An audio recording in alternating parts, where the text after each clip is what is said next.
Good to have everyone back on the town hall and live stream with us again this week. This town hall is very exciting for me. I have a lot of interest in what Str8Fire is doing because as a guy who's done a lot of creative stuff in his past, then when I hear about what they're doing and with IP and everything, I get very excited. But real quick, let me just introduce myself to people who don't know yet what YOM is.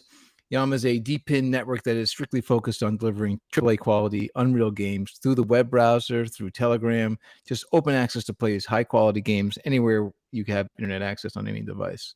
And we do it by paying people who have gaming rigs for running nodes on our network. We pay them for the amount of hours that they help us stream to our network. They're the backbone to our network. But Str8Fire, Chris, who's with us today to represent Str8Fire, Str8Fire is redefined. I'll read the blurb so I get it absolutely correct. Str8Fire is redefining the entertainment industry by tokenizing real-world assets, more specifically, the ownership of entertainment IPs, enabling fans and investors to own, trade, and profit from their own movies, from their favorite movies, comics, games, and more through its groundbreaking IP platform.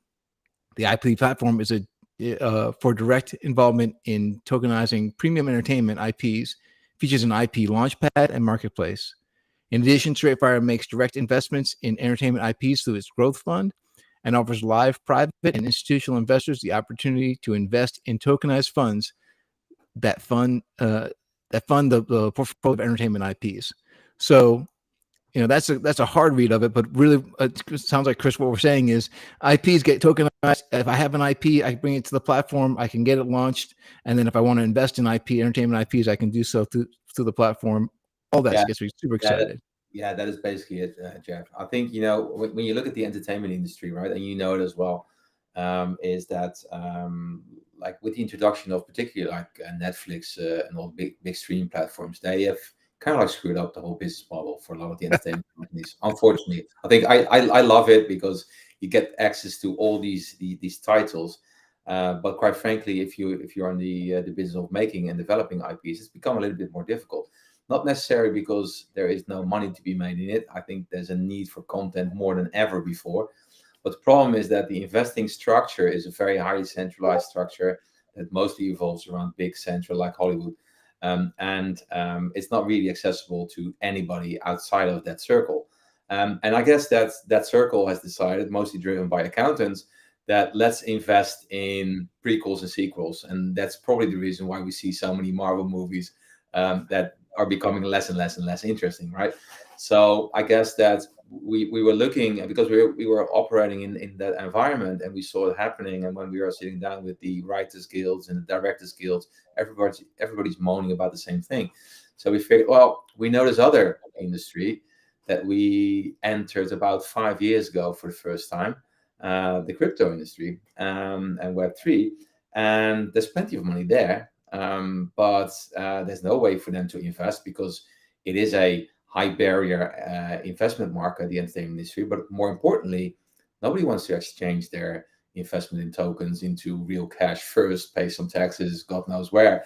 They rather invest it. So why don't we actually get to the process of tokenizing the ownership of IPs and offering it to a crypto community? And that's kind of like where the idea came from. And I think it's pretty much like what you see with a lot of other RWA projects is you see it in real estate, right? It's big real estate companies that actually are taking leading the narrative in combination with some technical partners on offering it to the crypto community. And I guess that was our path as well. Was your background then? Were you in IP or you were in entertainment before you jumped into? Yeah, exactly. Yeah, so my background is brand development and IP development, and actually So me and my co-founder Suyang Zhang, who is the real creative. I cannot take any credit for that. So I guess I'm more a business and commercial guy that works with experts in their fields. And mostly in creative field for the past 25 years. And so we've been building, like, for example, animations, comics, toy collections, and really kind of getting into the transmedia storytelling part. And I guess that with the introduction of modern technology, like, for example, Unreal Engine, it has become a much easier process than before. And I think when I zoom in on the animation industry, where it was a very linear process, and if somebody, like the director, didn't like the shot at the end of the whole sequence, then you had to go to the start of the whole sequence and change everything, and then you go through the process again. It was a very difficult and lengthy and costly process. And then, for example, when Unreal Engine was introduced, oh wow, suddenly the real time element to it made a huge difference to the industry. And I guess that that's also when I look at YOM, right? I think that the speed element and the real time element of it, I think that makes it's so exciting to work in. And I guess I can still remember when I first came across YOM, right? So that was a long time ago, when YOM was doing something slightly different, and when Str8Fire was doing something slightly different. And we were invested at that time by Charlie Yu, and Charlie had also invested in YOM. And Charlie now is what probably a lot of people know now as one of the co-founders of BitLayer. Right. But at that time, he was the community manager for Polygon in China. And he was a personal friend because we've known him from the pre-crypto days. So it was really weird that this guy from China introduced us to the guys that were sitting, because we were also in Utrecht in the Netherlands. So we were probably, I don't know, a few kilometers away from each other. But it was the guy in China that made the introduction. And yeah, we haven't looked back ever since. Yeah, that's funny. You know, we talk a lot about what our technology does for the idea of transmedia and using Unreal to build to build the assets for both animation and for games, and then you build it once and use it twice or three times or for many different outlets. It's a powerful way to save money and build more and more content that's unified, right? So it's transmedia, but then also unified media. Yeah, 100%. I think that one of the challenges really is with transmedia storytelling is that, are you going to tell the story consistent, and is it going to have the same quality and value throughout? And I think obviously you see it a lot with the introduction of blockchain technology, and particularly with AI. That suddenly everybody could have the feeling like I could be a creator and I could create whatever I want. And of course, the essence of it is true. But the moment you want to commercialize it and sell it to Netflix or get it into a toy store, the rules and what they are looking for might be slightly different than what anybody could do, right? So I guess it has added an extra dimension that actually makes it now possible to do storytelling on different media. But the challenges are still there to keep it on the same level of quality-wise, but also are we telling the same stories there and storylines? And I think it also opens up some opportunities on that sense. So in comic books or gaming, or if you give like the community the opportunity to affect the storyline, that's awesome. But if I'm developing an animation for Netflix, yeah, God forbid I actually give some of that power to the community, right? So you just want to Right. keep certain media because it fits there. For other media, I guess, yeah, we still are at the stage where we leave it to the professional guys. But yeah, I think it's an, you know, Jeff, I'm an old man, right? We're living in such an exciting time now, and I think the Web3 community is such an interesting area that, yeah, I'm having the time of my life, man. It is kind of funny because I think I think you and I are probably about the same generation, Yeah, right? yeah, yeah, We look at the changes that have happened in my lifetime, your lifetime too. Like I remember a time before there was an internet, right? yeah, 100%. So I go back back far. I go so pre-internet. So when you think of the speed in which change happens when you go back only like our single generation, it's massive, and only speeding up, right? AI is going to make things even happen even faster, Yeah, um, and yeah, that's going to exactly. affect the entertainment stuff. Go ahead. No, 100%, 100%. And I think that the entertainment industry is far from ready for it. And I think, you know, it's a highly, I would say, incestuous type of environment where, you know, everybody taps each other on the back and say, you did such a great job. And I think that will, you know, the industry as a whole will get to the point where suddenly they're being bypassed. And I think, you know, it's a bit like the blockbuster Netflix thing. I think it's going to happen also in entertainment. And I think as for a starter, when you look at content, the format of content now, and we are still doing this as well, is that when you think about an animation or creating some movies, you think in long content, and you want to create this 90-minute, 2 hour thing that ultimately will actually grab an Oscar. But I think it's just confirming the existing formatting and processes. While for example, what we see, because we also do some operations in China, is what's really hot and trending now is you do the same story, for example, still 90 minutes, but you cut it up in 1 minute pieces and you bring it onto like a YouTube.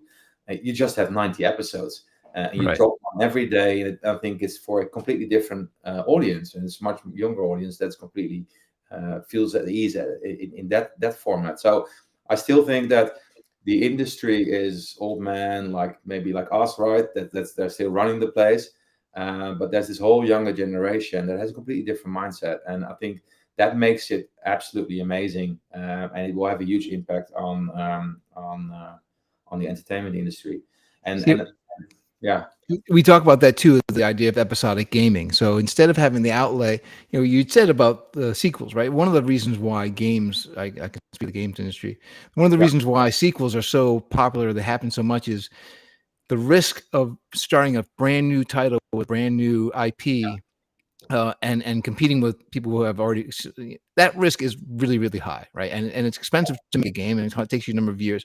You launch a game with a new IP that's never been done before, and it fails. It's a lot of money that gets lost. So the safer thing to do, unfortunately, is to offer the same thing with a different skin, but the same brand name, and keep on going with that. So it does defeat a lot of the creativity that we know that there are great games out there on Steam that don't get looked at, but they're great games because the eyeballs and the marketing money all goes to the sequels.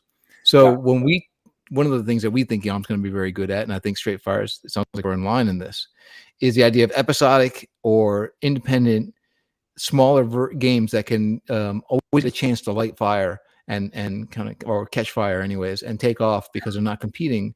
The ease of getting out there to the market is a lot lower, right? The ease Yeah, is easy. 100%, 100%. Yeah. So basically, when you look at our business, right, I think we do a few different things. So on the one hand, we help IPs tokenize their ownership, and then we have a launchpad where we can offer it to our community of private, like small private investors, all the way up to bigger private and institutional investors.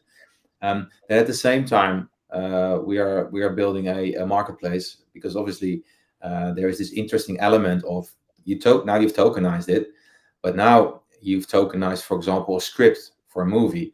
The moment it actually gets to the point where there's a production company that wants to buy that script, that's a big success. It gets you closer to the end result. You still don't have a product, but the token will be worth more. Now you sign Netflix, it will become even more worth more, because you get closer to the end result, but still there is no product. Now with that in hand, you go to a toy distributor, you sign a licensing deal, and the token goes up in value. But you still have no product, you have no toys, you have no animation. So I think what it adds to that process, you need like a secondary trading platform to actually give people the opportunity, our community, the opportunity to exit as well. Not everybody wants to kind of like stay all the way to the end and share Right. in the revenues. Um, but at the same time, when we are developing that, our business model is such that we are investing directly into IPs, and at the same time, we also get paid in the tokens of the IPs. So we quite quickly build up a quite big portfolio of IPs. So far, I think we have about 8 IPs already in the portfolio, and it's a nice, interesting mix of bigger ones, because yeah, as we all know, it creates a lot of traction. So we have one with Taboo from the Black Eyed Peas, so everybody kind of like knows that guy, right? So they're interested in it. But I think when I look at where we come from, is we develop our own IPs with our own unique stories, and I think it's exactly what you're talking about there. That those are the IPs that normally you cannot find the investor for.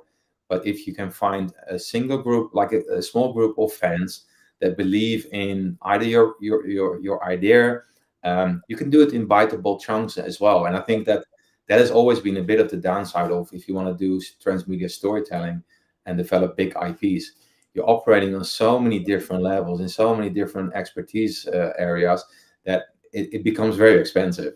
Yeah. Um, and, But uh, and, but and I the, I Yeah. used to speak earlier in the very early days of NFTs when I got involved in it. I would always make the pitch. This is again pre my YOM days.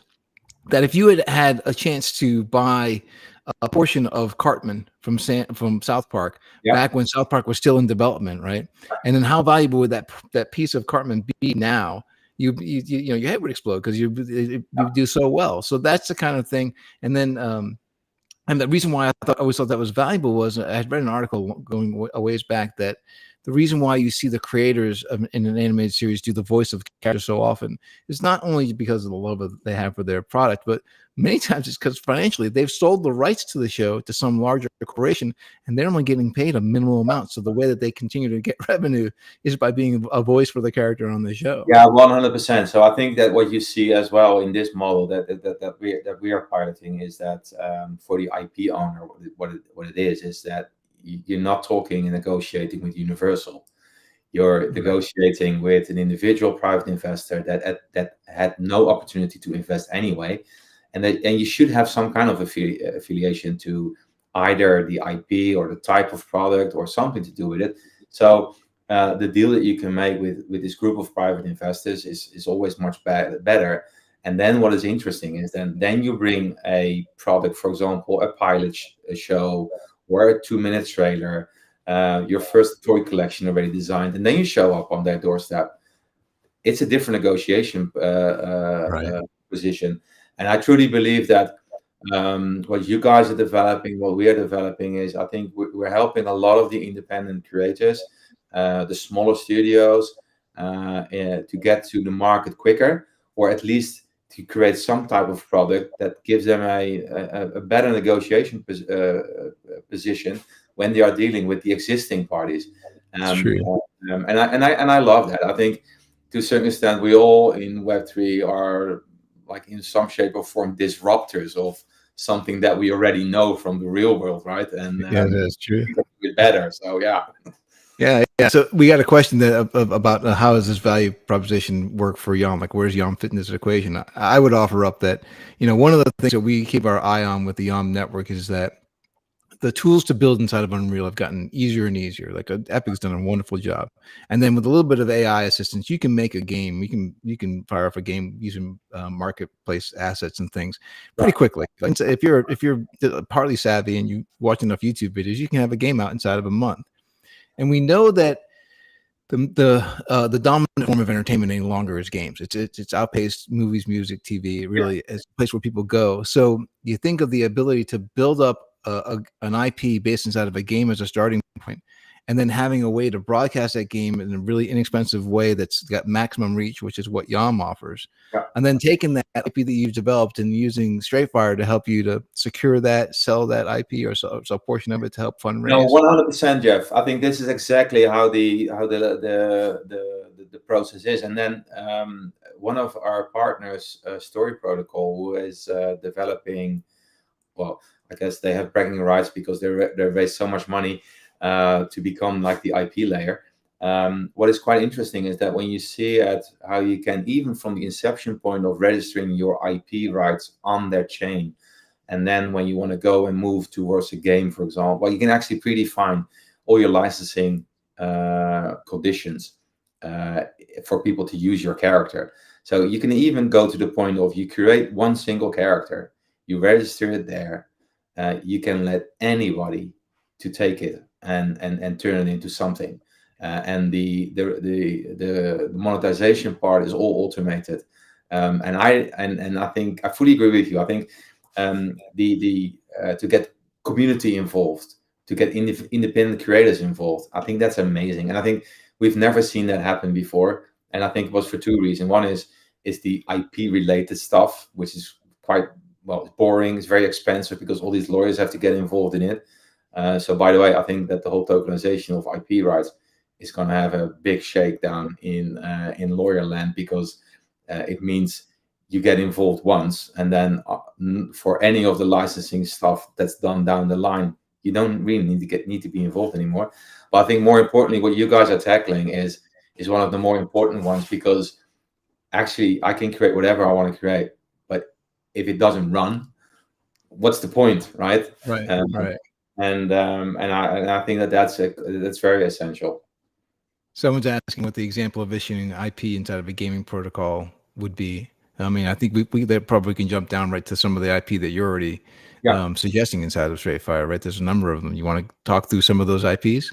Yeah, so they're in different stages, different types of IPs. So we have Angry Food that was developed by Taboo from the Black Eyed Peas. It was inspired by his alter ego when he was the pre Black Eyed Peas days, when he was a young guy, a breakdancer, and his stage name was Jimmy Angryfoot. And I think what I love about Angryfoot is that the starting point is a Native American boy who couldn't find like role models in life, found some here, there, in kung fu, in dance, in music, and that now kind of like could be turned into this animated character in comic book. There's a big toy developed with Sideshow, animation movies in the works.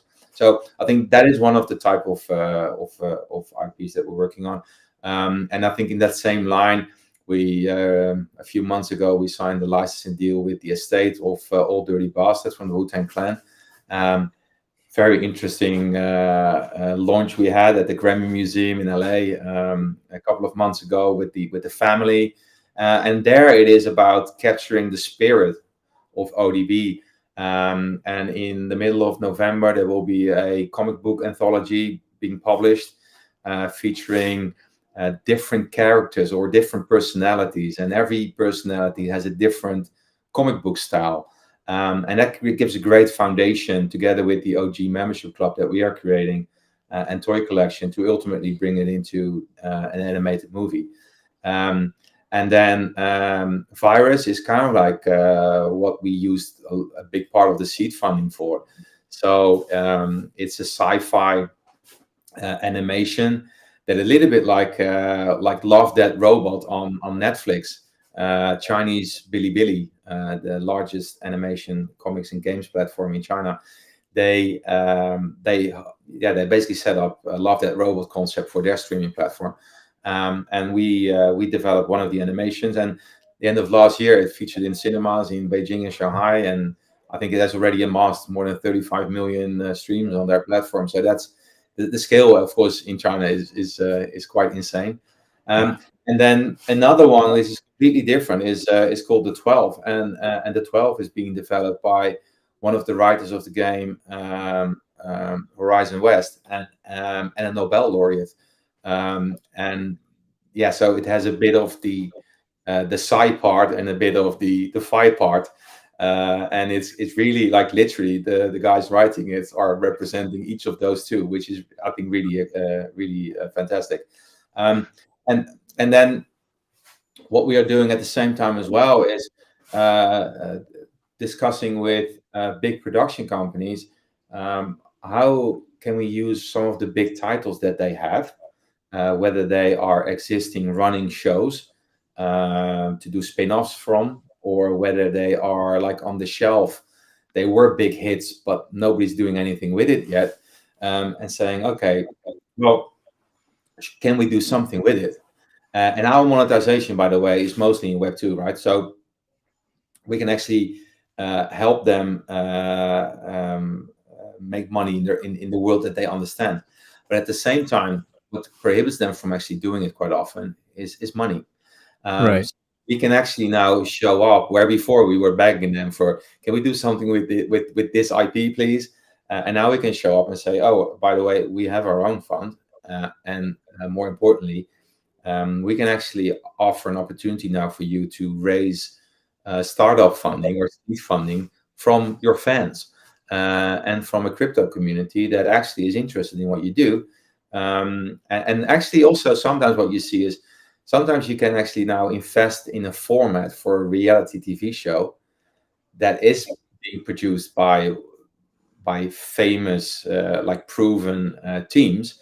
But because it is a bit of a high risk investment, right? It's a format. You don't know if it's going to sell, but if it sells and it becomes as big as Survivor, it's a bit like that story of Cartman.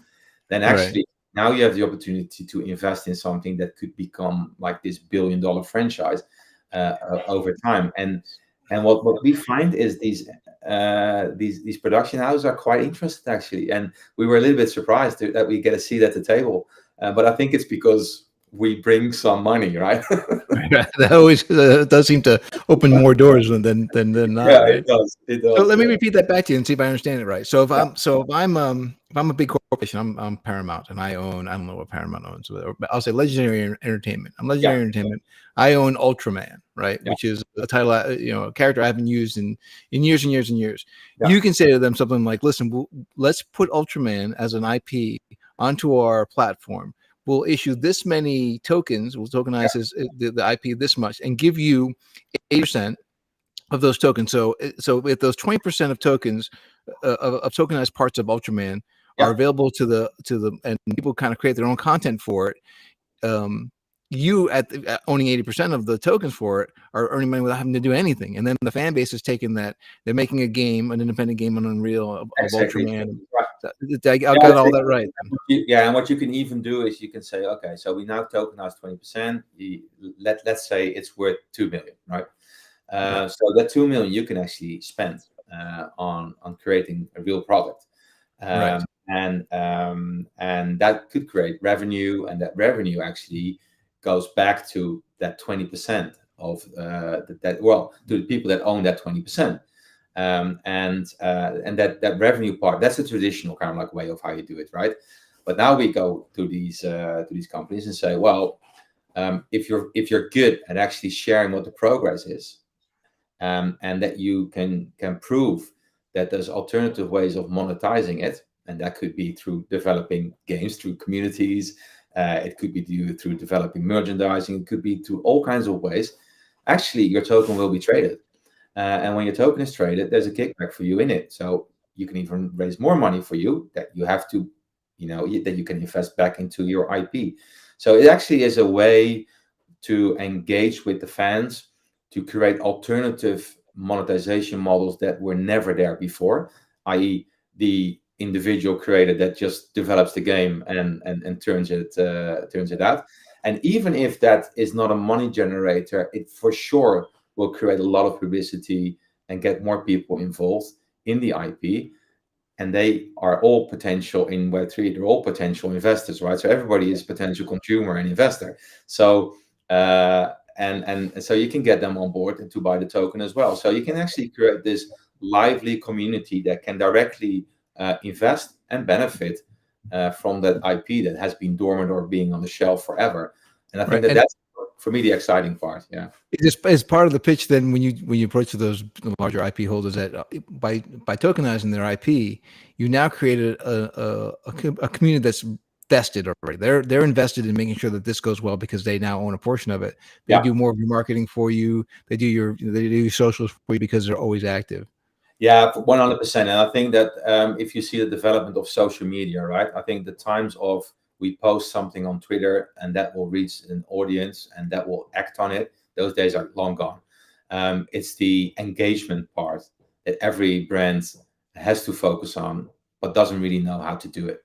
And I Right. think that's fortunately kind of like the type of business that you and I are in, is that it's very much around engagement with not only your own community, but also through the products that you are developing and the products that you're facilitating, you're reaching a bigger and bigger and bigger audience. And I think what YOM has and what we have as well is that we've been around for a while. So and we have a reputation both in Web3 and in Web2. So we can actually have that seat at the table in Web2, and we're not mistaken or naive around how Web3 works. So I think that was actually, in all fairness, we've taken a long time, probably about 4 or 5 years, to actually learn about Web3 because it doesn't come natural to us. But for us, it helped us create a mechanism that actually works for the different types of consumers or users in Web3.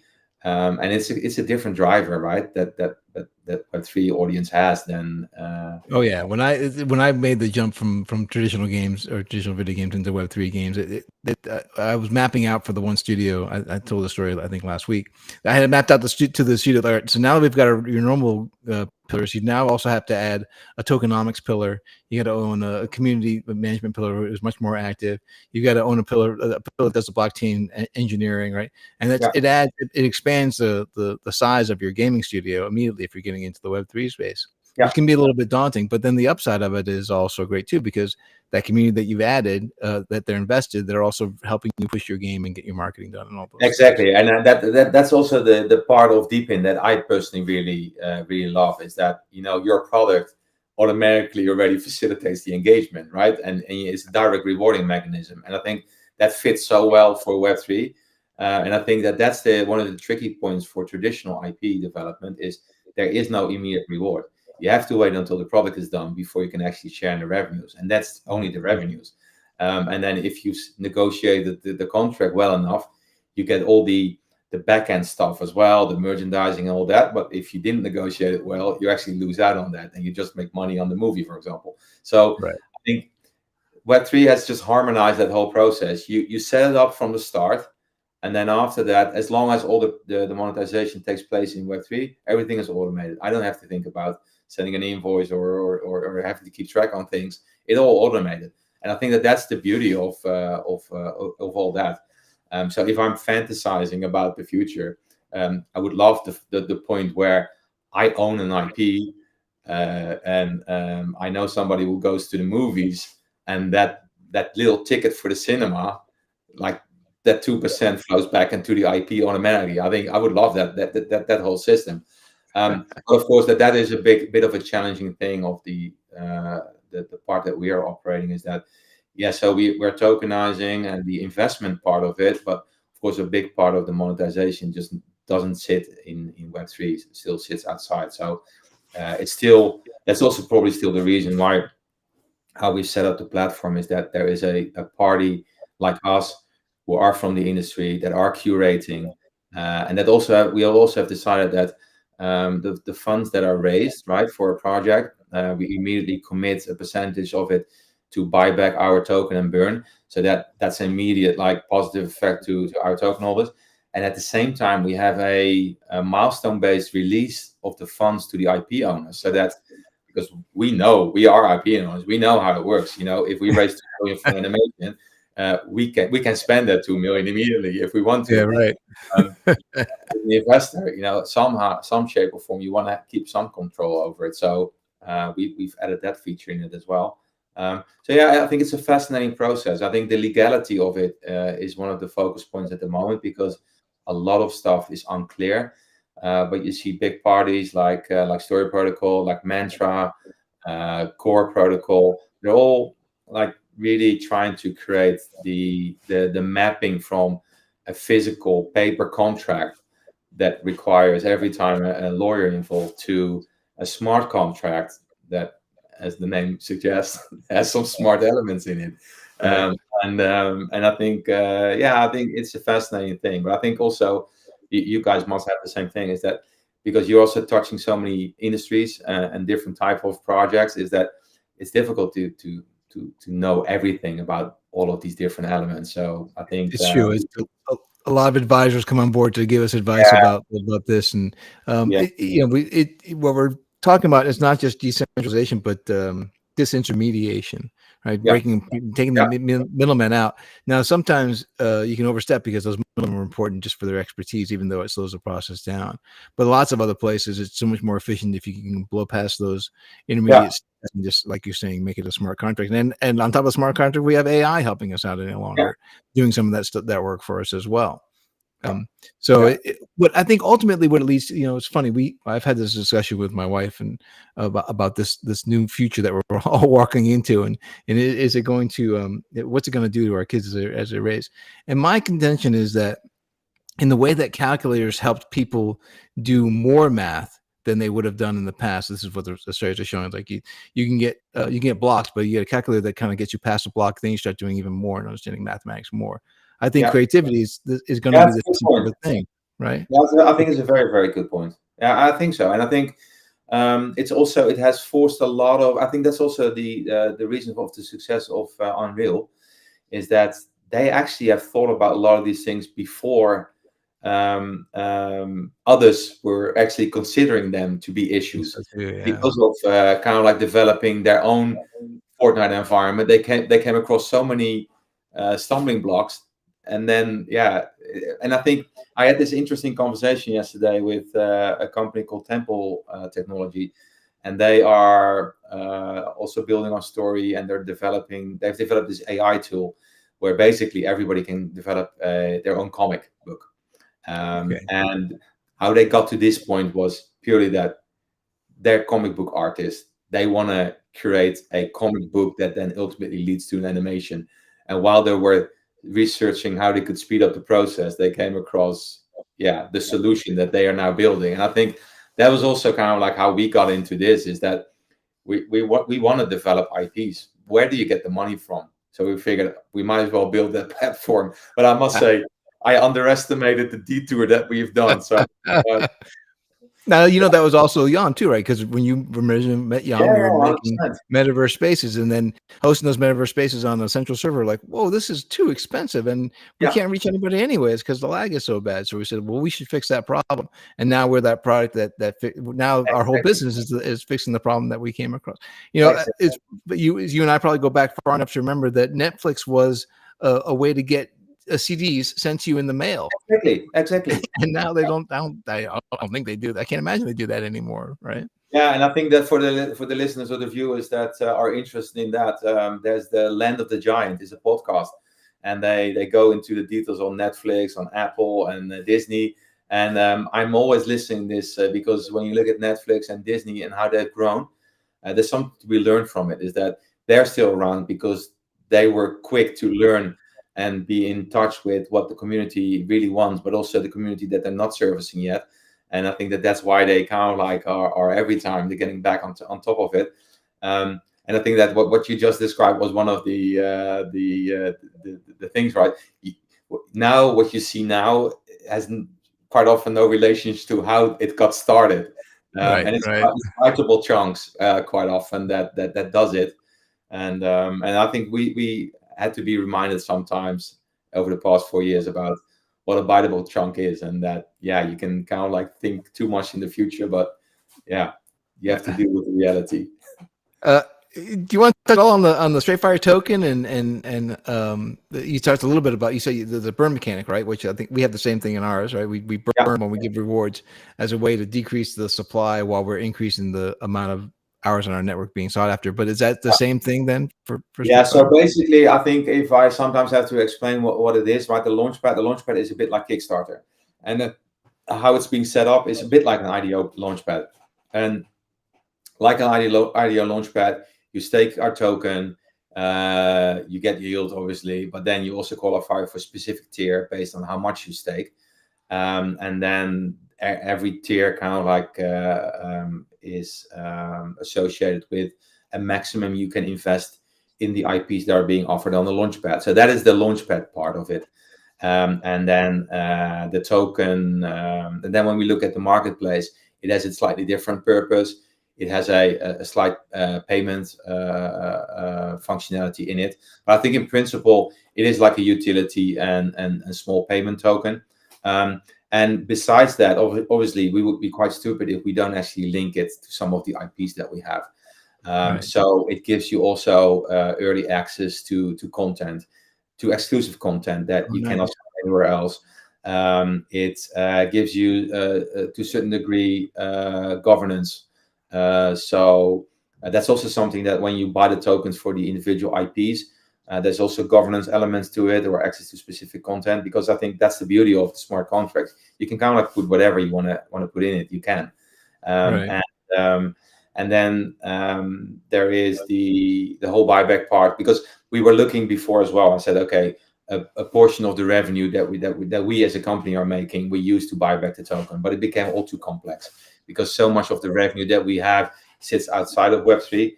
So we figured, okay, the most direct way for us to give back to the community is if we raise $1 million, we burn a percentage of the million immediately. and that's a way of immediate impact to the community there. Nice. And we've also developed a mobile game that we are currently using to present our IPs in. It's an interesting way for us to have cross collaboration between the IPs that are in our portfolio. And yeah, I think it would be a great way for us to also be working on that and actually bringing it to a more exponential market. And now with the hype of Telegram games, and I know that you guys did a really amazing job on setting that up, because I think that's as an IP person, or when I look at some of the Telegram games, I'm like, yeah, it's probably Right. when I remember of, like, when you said I could still remember the pre-internet days, I could still remember the time when we had our first computer in the house, and I had a little cassette tape, put it in the deck, and I Yeah. heard a lot Yeah. of beeping. It feels a little bit sometimes like Telegram games are like the stuff that was around there. So what you guys have done there is on Telegram, I think is amazing, because Yeah. it's Yeah. close, right? Yeah, and I don't know, maybe not everyone who's tuning in knows the whole story, but yeah, we just recently passed a milestone where we're now able to stream an Unreal game inside of Telegram, which is a massive experience. I mean, it's a milestone technologically, but again, our thesis is or our goal is to make the funnel as wide open as possible for people who make games, independent games that are, again, where we can join is I made a Yeah, game, it's got my IP to it, I want to back it with a token. But the idea of spreading the game out as far and wide as possible, if I can send you the link in Telegram to the game and we're playing immediately because you have the link immediately, as yeah. opposed to me sending you the link to the Steam download site and I wait 3 hours later until you've installed. And I mean, it's so much faster to spread the game Yeah, around. 100%. Yeah, I think that's such a valid comment there, and I think we had to go through the motion of first building the mobile game and then realizing it. I think that's unfortunately how a lot of the traditional game developers go, and of course, Right. a lot of the, as you know, from the world of the gaming world that you're from, once you're locked in, it's even for technology. Once you're locked in, you have no choice. Even if you want to move, you can't.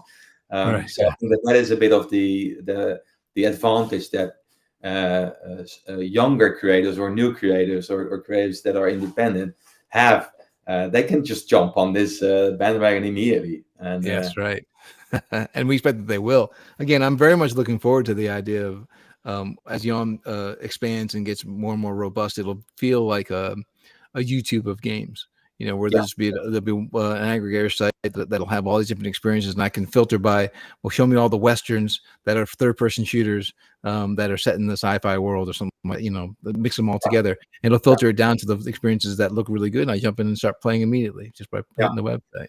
Yeah, and I fully agree with you. I think that part of what we do is still a little bit traditional in terms of the products that we develop are more sending, and I think it goes more and more towards the engagement part. And I think that the medium, like for example, a movie, on Netflix, it was tested a little bit, right? You can kind of like go for a certain direction in the story, but it's so cumbersome that I'm not sure that that medium is good for it. But I think that when you look at gaming, I think that's amazing opportunities there for interactivity and story, and I don't know, like different storylines, and yeah, So you were saying that you don't know when it's been a long time since we've had like a surge of independence. I go back to the independent comic book days when Teenage Mutant Ninja Turtles was first kind of came out. I got like issue 8, I think. So back before like the first, the very first initial series back in the 80s, and that was an exciting time because you had all these people. As soon as they took off, and I mean, look where they are today. But yeah, it was just two guys in their like rundown apartment, just kind of riffing on ideas, and that was the whole thing was a goof, and it yeah, took off. And we can do that same thing now with games with what we're offering, and then they don't. I think those guys. I don't know if you know the whole story, but they lost a lot of money because again, big predator companies came in to take the IP from them, and they had yeah, to buy it back over time. yeah, Where again, if they can instead just tokenize the IP before they even approach those big businesses, exactly. now it's like I'm locked in. I'll sell I'll sell 20% of my IP to Yeah, Paramount, to Disney, whatever, but I get yeah. to hold on to 80% of it because it's locked into a token.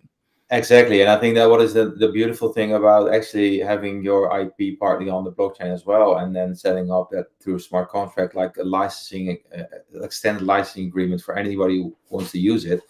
You know, people will make it. They will do the investment, and with AI, I think the investment, actually, the costs are becoming less and less and less. And of course, you have less creative control over the matter.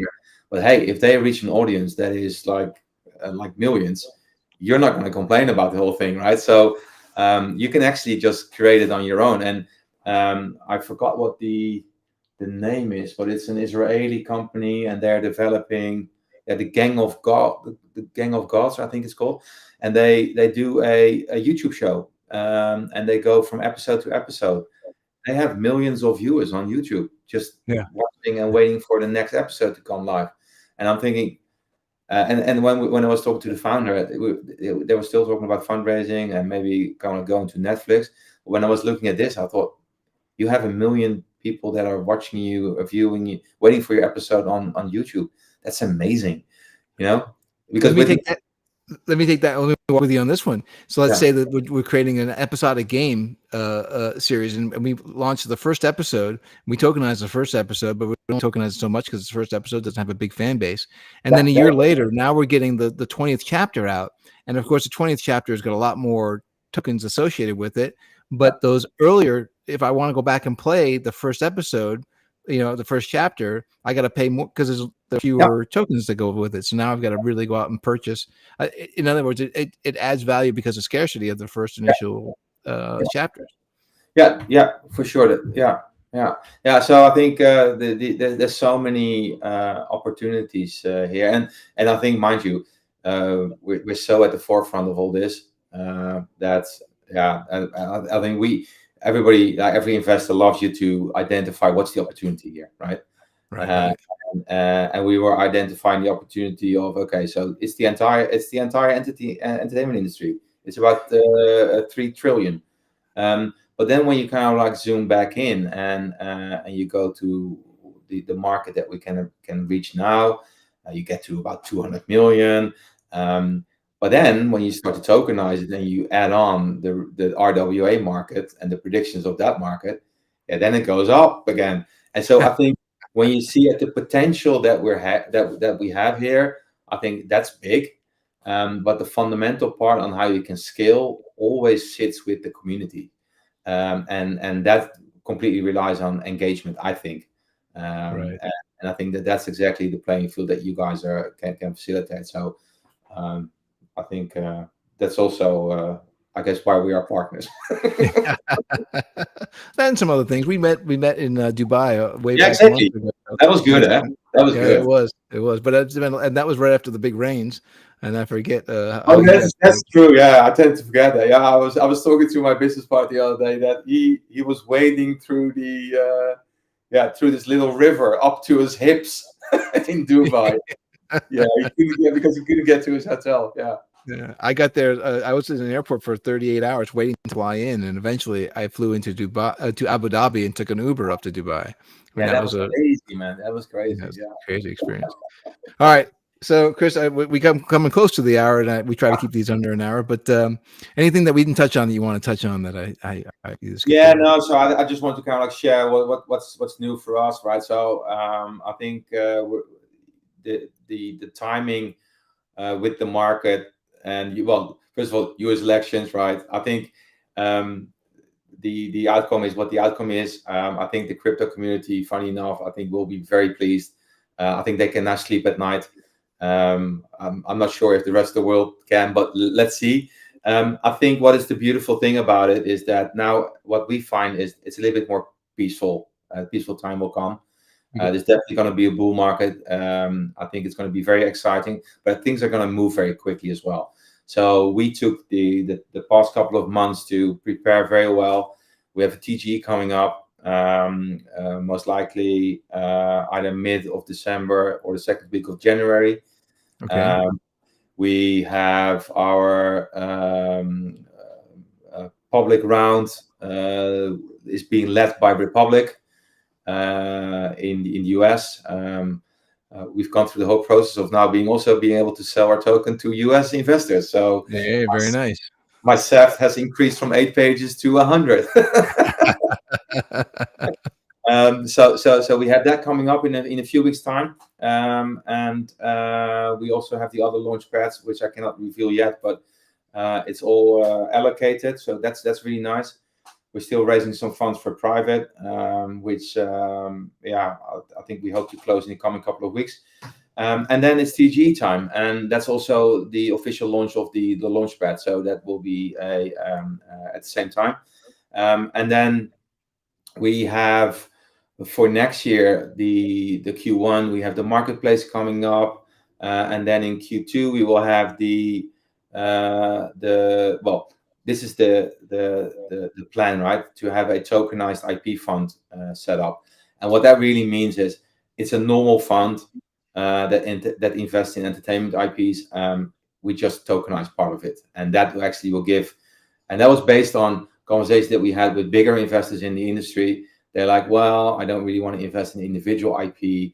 It's all small crumbs type of thing. And we figured, well, if we want to really replace or shake up the entertainment industry, we need bigger investors. So how about investing in a fund and then diversifying your risk portfolio a little bit by investing in a portfolio of IP? So that's those steps we are taking as well. And I think we're on a good track. So I think we're happy, but the past couple of months have been interesting because it almost felt like, and I saw all your updates.